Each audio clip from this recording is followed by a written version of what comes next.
Bonjour à tous, bienvenue sur le live de la TMI, la tendance marxiste internationale. Annick Ebran, je suis infirmière, syndicaliste et militante, bien sûr, de la tendance marxiste internationale. Nous sommes une organisation politique qui sommes présentes dans le monde entier, dans plus de 40 pays, et dont nous avons une idée marxiste. Donc, nous défendons les idées marxistes. Alors, ce soir, je vais vous parler de comment sortir la santé des griffes des marchands. Alors, la plupart d'entre nous s'attendaient à une nouvelle crise économique comme celle que nous avions connue en 2018. Tous les indicateurs étaient au rouge et donc la question n'était pas de savoir si il y allait avoir une crise, mais quand arriverait cette crise. Et personne, absolument personne ne se doutait que cette crise viendrait d'un minuscule virus, le Covid-19, et donc ce serait une crise sanitaire avec des répercussions économiques, sociales, avec, nous allons voir des répercussions en chaîne et catastrophiques. Donc, aujourd'hui, ce n'est un secret pour personne. Nous vivons une crise sanitaire mondiale, nous la prenons de plein fouet et elle impacte toutes nos vies, hein, puisque un tiers de la population mondiale est en quarantaine, on a fermé les écoles, le secteur Horeca est fermé, on a annulé les événements de masse, on a mis la production non essentielle, en tout cas pour la plupart, à l'arrêt. Nous ne pouvons plus sortir comme nous voulons dans la rue, donc tout est réduit au minimum. Alors, comment en sommes-nous arrivés là? Le capitalisme, ce système économique dominant dans le monde actuel, a pour objectif principal l'accumulation sans fin de capital et la création de profits pour une minuscule élite, hein, 1%, et en contradiction avec les droits des populations à la santé et aux soins de santé, évidemment. Alors, après la crise énorme de 2008, notre système social n'a absolument pas changé. Les banques ont été renflouées avec des fonds publics et les coûts ont été répercutés, évidemment, sur qui? Sur nous, la population. Au début de l'épidémie, en décembre 2019, en Chine, les gouvernements occidentaux ont tout à fait sous-estimé la crise qui se passait bien loin de chez nous et l'important, évidemment, pour ce monde actuel, ce n'est pas la santé de la population, hein, ce n'est pas la première priorité, mais bien le maintien de la production. Il faut sauvegarder à tout prix les profits des banques et des multinationales. Et puis, comme je vous l'ai dit, tout se passait bien loin de chez nous. Et puis, notre système de santé est tellement plus performant, c'est ce que nous pensions. Et donc, maintenant, ben, on est en plein dedans. De nombreux travailleurs sont confrontés ben, à l'horrible dilemme de soit de préserver leur santé ou garantir leurs revenus. On ne devrait pas choisir. Actuellement, des millions de salariés de par le monde perdent leur emploi. Ces travailleurs sont privés de leurs revenus, vont devoir lutter pour nourrir leur famille, payer leur loyer et tout en étant menacés, évidemment, par la maladie. Le confinement des populations, ben, elle se généralise à des degrés divers selon les pays. Il y a des pays un peu plus laxistes, d'autres qui sont beaucoup plus stricts comme la France.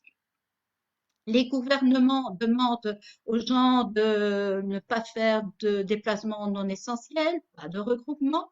Mais en même temps, ce qui est paradoxal, c'est qu'ils disent à des millions de travailleurs, vous pouvez aller au travail, utiliser les transports en commun qui sont plus ou moins bondés, et donc, ou de travailler les uns à côté des autres. Ce qui fait que ces personnes exposent leur famille, eux-mêmes aussi, au risque d'être contaminés, tout cela pour sauvegarder les profits capitalistes. Donc, on voit bien que le capitalisme est incompatible avec la santé de milliards d'êtres humains. Les décennies d'austérité que nous venons de subir ont décimé les systèmes de santé publics un peu partout dans le monde. Il y avait des pays où il y avait de bons systèmes et puis on a systématiquement coupé dans les budgets. et donc de nombreux services ont été privatisés. Dans les hôpitaux, le nombre de lits disponibles a été systématiquement réduit, notamment, ironie du sort, dans les unités de soins intensifs. On a supprimé aussi des milliers de postes de soignants. Conséquence, eh bien, le personnel médical et paramédical est chroniquement débordé déjà, même avant la crise. Donc maintenant, ça ne fait que se renforcer. L'objectif de ces politiques d'austérité était de pousser les gens à se tourner vers le secteur privé. La santé est une énorme source de profit, hein, c'est une manne providentielle, notamment pour les grandes multinationales, je pense au secteur pharmaceutique, donc qui s'enrichissent sur le dos des malades et des personnes âgées. Ajoutons aussi que les conséquences du changement climatique et ses conséquences sociales, économiques et politiques auront un impact énorme sur la santé générale des gens, parce que c'est lié aussi à l'accès à l'eau, à la nourriture, à la pollution de l'environnement, au déplacement massif des populations, et donc tout ça aura des impacts. Alors, maintenant, nous allons passer à l'état des lieux de la santé au niveau mondial. Pour des millions de personnes en situation de pauvreté, le confinement est très difficile à respecter. Ce n'est pas la même chose quand on se trouve dans une villa 4 façades avec un grand jardin et confiné avec beaucoup de pièces, ça ne pose pas beaucoup de problèmes. Par contre, si vous vous trouvez dans une banlieue, dans un petit arrondissement de 50 mètres carrés avec 4, 5, 6, parfois 7, 8 personnes, ou dans un bidonville en Inde, par exemple, eh bien, ça ne sera absolument pas la même chose. En 2 mots, en Amérique latine, par exemple, le manque d'infrastructures dans plusieurs pays, comme l'accès à l'eau, risque d'être une question de vie ou de mort. Si on parle de l'Afghanistan, des milliers d'Afghans reviennent d'Iran, qui est le foyer majeur du coronavirus de ce côté-là. Pour limiter la crise, on a fermé les magasins, les mosquées et transports. En République du Congo, eh bien, pour l'ensemble du territoire national, eh bien, le Congo ne possède que 50 respirateurs artificiels. Vous imaginez 50 respirateurs. Que se passera-t-il si l'épidémie se propage? Je n'ose l'envisager. Alors, je vais vous parler d'un pays plus en particulier qui est le Maroc. Alors, la crise du corona a mis à nu la précarité de la population marocaine. Près de 12 millions de personnes sont inactives ou au chômage.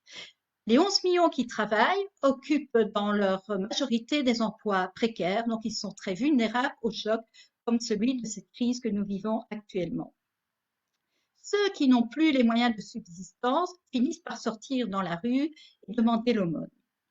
Alors, ces personnes, du moins en grande partie, font face à l'absence de filets sociaux institutionnels, c'est-à-dire qu'ils n'ont pas d'allocation de chômage, pas d'assurance santé universelle, de pension de vieillesse, etc., etc. Alors, le Premier ministre marocain a déclaré le 14 mars que le Maroc disposait de 250 lits de réanimation. Vous imaginez, 250 lits pour 40 millions d'habitants, ce qui a provoqué un véritable tollé. Donc, du coup, il a fait une rectification et il a dit que le chiffre, en fait, est en réalité 1640 lits. Mais 1640 lits répartis dans 44 hôpitaux pour une population de 40 millions d'habitants, ce n'est vraiment pas grand-chose. On enregistre au Maroc une diminution de 31% en 54 ans des lits d'hôpitaux. Donc 31%, vous imaginez. Et donc, il y a 3,7 médecins pour 10 000 habitants et 2,9 infirmiers pour aussi 10 000 habitants. Donc, les gens sont de plus en plus pauvres et les plus pauvres qui n'ont accès à rien, on a créé un régime qui s'appelle le RAMET, qui est un régime d'assistance médicale. Mais ce régime aussi, ces services ont été détruits, ces services sanitaires. Donc, c'est pour à peu près 9 millions d'habitants, mais on n'a pas construit d'hôpitaux supplémentaires, on n'a pas recruté plus de médecins et d'infirmiers, ce qui a créé une situation vraiment dramatique pour les personnes qui travaillent dans le secteur. parce que ces situations ont été provoquées d'une part par les luttes sévèrement réprimées par l'État, donc dès que les travailleurs manifestaient ou protestaient, et d'autre part la fuite des médecins et des infirmiers vers le privé ou l'étranger. Actuellement, l'État profite du confinement et de l'état d'urgence sanitaire pour exercer encore un peu plus de répression. Ils ont déjà arrêté 8 612 personnes et soumises à des enquêtes judiciaires. Et ça, c'est un chiffre déclaré depuis l'état d'urgence. Et donc, c'est la Direction générale de la sûreté qui donne ce chiffre. Dans cette même période, donc, vous savez que le plus important, c'est pour endiguer cette épidémie, c'est de tester les gens, de voir les personnes qui sont atteintes, porteurs positifs ou vraiment malades. Eh bien, au Maroc, il n'y a que 4 000 personnes testées, alors que l'Allemagne pratique près de 300 000 à 500 000 tests par semaine. Donc, vous imaginez. Donc, le Maroc, pour le mois de mars, n'a testé que 3 079 personnes. Donc, ce qui signifie qu'il y a des milliers et des milliers de personnes malades, mais qui ne savent pas et qui affectent leur famille et leur entourage. Et donc, dans l'état de précarité dans lequel ces familles se trouvent, on ose imaginer ce qu'une épidémie beaucoup plus importante pourrait provoquer comme dégâts. Ça serait vraiment une tragédie. Alors maintenant, j'en viens à l'Europe. Depuis qu'elle est l'épicentre de la pandémie du corona, donc l'Europe est confrontée à sa crise la plus grave depuis la Seconde Guerre mondiale. Le modèle économique européen repose sur l'austérité et certainement pas sur la solidarité. Le manque de personnel, d'unités de soins et d'équipements médicaux dans les hôpitaux est un résultat direct de toutes ces politiques d'austérité qui ont détourné l'argent du secteur public vers le privé. À 63 reprises en 2011 et 2018, la Commission européenne a recommandé aux États membres de l'État de privatiser certains pans du secteur de la santé publique et de réduire les dépenses publiques en matière de santé. Donc, la recette européenne de la commercialisation de la santé, c'est assécher les budgets, l'austérité, l'évasion et concurrence fiscale, empêcher les investissements publics et laisser les opérateurs commerciaux pénétrer le marché de la santé au nom de la sacro-sainte libre concurrence. Alors, je vais vous parler de l'Italie. Donc, l'Italie n'a pas eu accès à la solidarité européenne. Ce qui s'est passé, elle a demandé de l'aide, c'est elle qui a été le plus touchée au niveau de l'épidémie actuellement. Elle a dû faire face à un service de santé qui était complètement débordé. Et donc, ils ont demandé un appel au reste de l'Union européenne pour obtenir du matériel médical dès février. Il n'y a pas un seul pays européen n'a répondu à l'appel. Ni l'Allemagne, ni la France. C'est finalement la Chine qui est venue en aide à l'Italie en faisant parvenir un avion rempli d'experts médicaux et 31 tonnes de fournitures, y compris des équipements de protection. Alors, les avantages que la Chine avait pour faire face à la situation à Wuhan comprenaient notamment la possibilité de fermer une immense zone avec 50 millions d'habitants et tout en utilisant les ressources du reste du pays pour leur venir en aide, notamment en envoyant les infirmières et les docteurs. Donc, quand ces médecins sont arrivés en Italie, forts de leur expérience, de ce qu'ils avaient vécu dans leur pays, ils ont constaté qu'il y avait beaucoup trop de personnes qui circulaient dans les rues en Italie, ce qui confirme bien qu'il faut arrêter la production non essentielle, donc dans les entreprises, et que les travailleurs restent chez eux. Et donc, on aurait pu complètement isoler le reste de l'Europe, le reste de l'Italie, et le reste de l'Europe aurait pu envoyer le matériel et les ressources humaines nécessaires pour combattre la propagation du virus. La période de confinement aurait certainement été plus courte et beaucoup plus efficace. Et comme au lieu de cela, chaque État membre de l'Union européenne a agi de son propre chef, de différentes manières et à différentes vitesses, eh bien, conséquence, le virus s'est propagé très rapidement en Italie, et puis maintenant, avec la situation catastrophique que nous vivons dans toute l'Europe.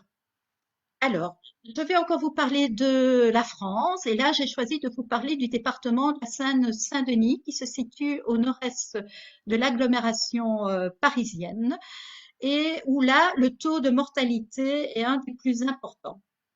Alors, les hôpitaux ne peuvent pas faire face à l'afflux des malades du Covid-19 et les équipes soignantes doivent se résoudre à trier. La Seine-Saint-Denis est un département qui est touché beaucoup par les coupes budgétaires. Il est moins bien doté en lits d'hôpitaux, ils ont 3 fois moins de lits de réanimation qu'à Paris. Donc, il y a une surcharge des hôpitaux et un manque criant de personnel soignant.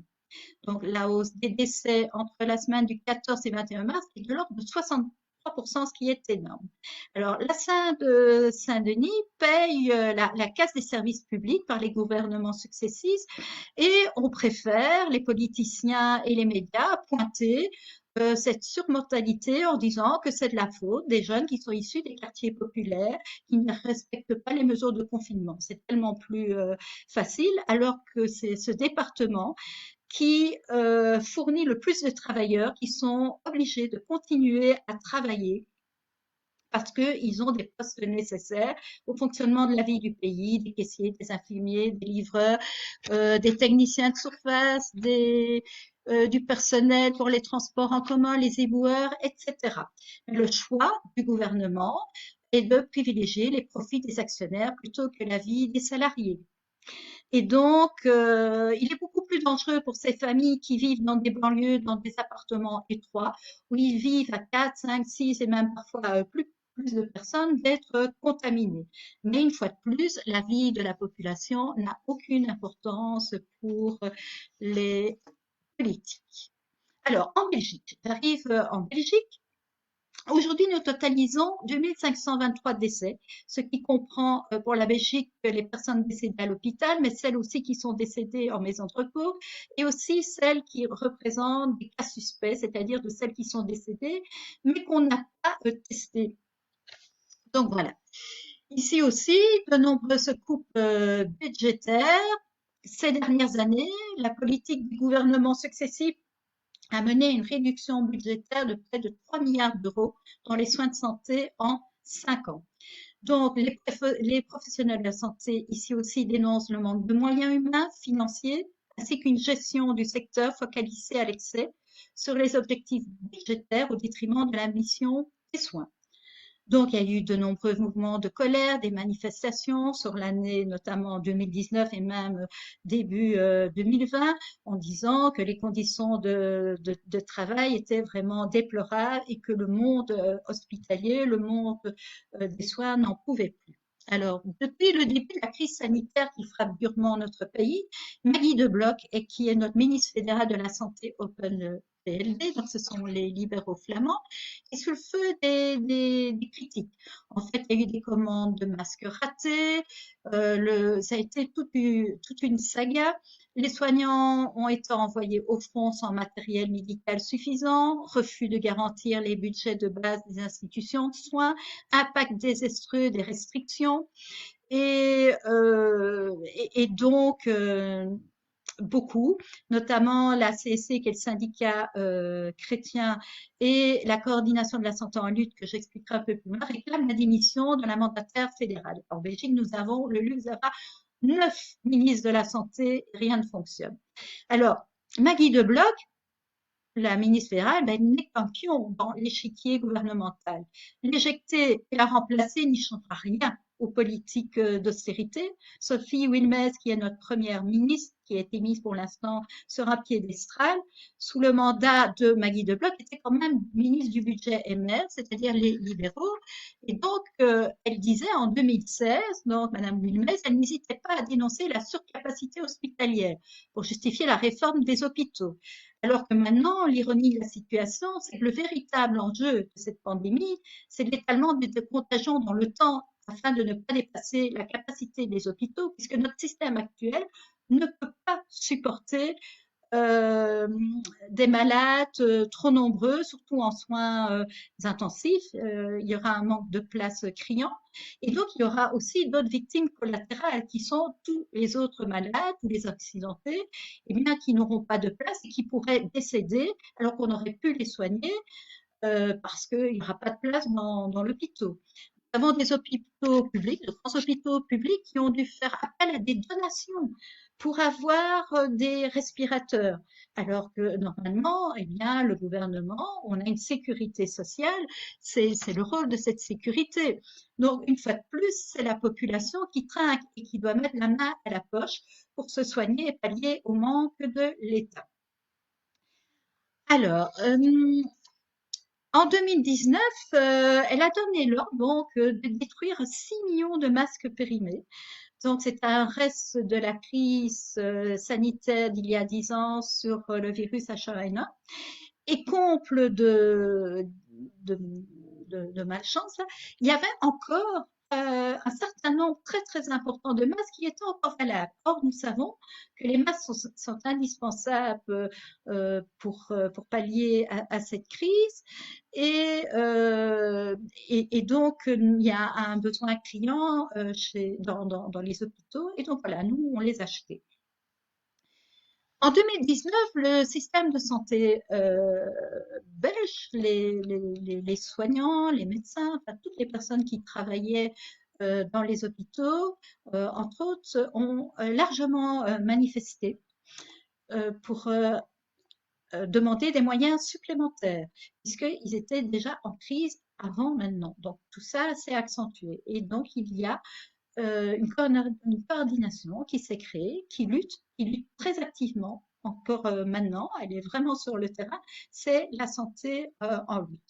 Alors, pour terminer sur la Belgique, je dirais que pour l'après-confinement, pour les experts, eh bien, notre Premier ministre a choisi 10 personnalités, il y a 5 économistes et 5 experts médicaux. Aucun représentant des travailleurs, pas un seul syndicat. Ça donne bien la place que l'on donne à la population. Et je terminerai en parlant de la situation catastrophique que nous vivons maintenant dans les maisons de repos. Donc là, les morts s'accumulent. Un tiers de résidents sont affectés, un quart des travailleurs sont affectés aussi, et 2 tiers des maisons de repos sont en manque de matériel et de protection. Et donc là, maintenant, la crise, vraiment, là, ils sont dans une gestion catastrophique. Ils sont complètement débordés à tel point que maintenant, pour 2 maisons de repos, le gouvernement a dû faire appel au service médical de l'armée. Et la situation ne risque pas d'aller mieux pour l'instant, puisque on ne teste presque pas. On nous promet que oui, dans l'avenir, les résidents, les travailleurs. Donc voilà où nous en sommes. Alors maintenant, l'essentiel, que faire? Alors, il faut les travailleurs exposent leur famille. Et donc, il faut protéger ces travailleurs. Donc, il faut éliminer le travail non essentiel. Donc, toutes ces personnes devraient rester à la maison. Il faut, par exemple, en Italie, alors qu'on voulait laisser certaines entreprises ouvertes, les travailleurs ont manifesté, se sont mis en grève. Autre piste, c'est réorganiser le travail pour les secteurs qui doivent rester ouverts, à moins que la distance sociale soit respectée et que les équipements adéquats fournis aux travailleurs, donc les masques, les solutions hydroalcooliques, les savons, et tout ce qui n'est pas indispensable, donc tous les travailleurs pas indispensables, même dans les secteurs essentiels, doivent rester à la maison et on devrait aussi les tester régulièrement pour s'assurer qu'ils ne soient pas contaminés et qu'ils ne propagent pas ça à l'extérieur, dans leur famille et aussi évidemment pour eux. Il faut lancer un plan d'urgence de recrutement et de formation d'infirmiers, d'aides-soignants, de docteurs, d'ambulanciers. Donc, tout ça est très important.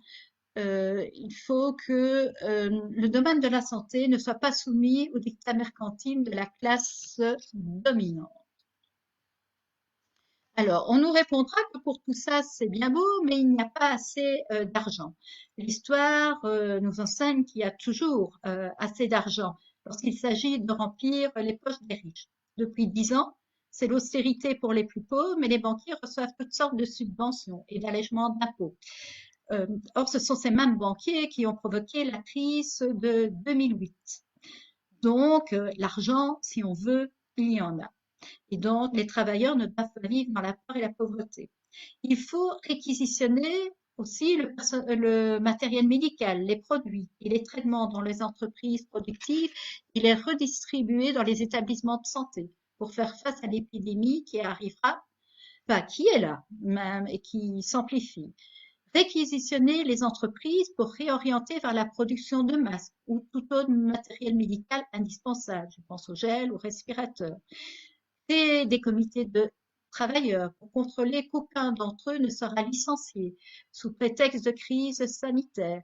Lorsque des entreprises licencient ou sont menacées de fermeture, elles doivent être expropriées et placées sous l'administration démocratique des salariés.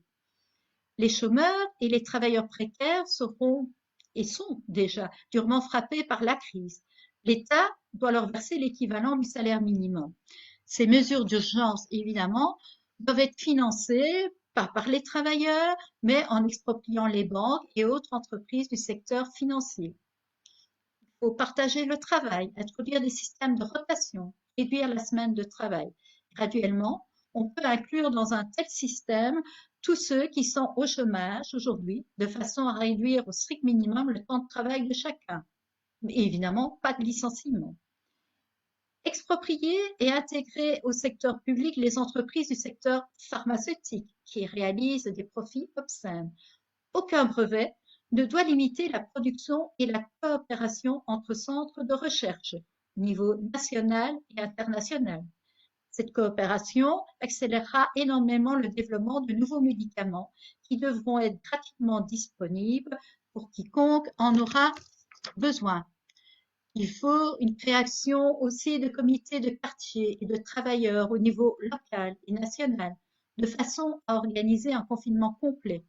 De tels comités auraient beaucoup plus d'autorité que le gouvernement pour faire respecter leurs décisions démocratiques, limiter les déplacements, organiser la distribution de nourriture, notamment aux personnes âgées et aux malades, contrôler les prix des marchandises, contre la spéculation, mais aussi garantir la sécurité des rues face aux éléments criminels qui voudraient profiter de la situation.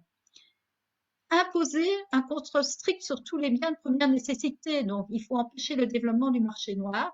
Actuellement, les rayons de certains produits essentiels dans les grandes surfaces sont dévalisés et ces marchandises se retrouvent à des prix prohibitifs dans certains petits commerces. Des comités de quartier, donc, dont je vous parlais, auront le pouvoir de surveiller tout ça. Il ne faut pas faire aussi confiance dans l'économie de marché.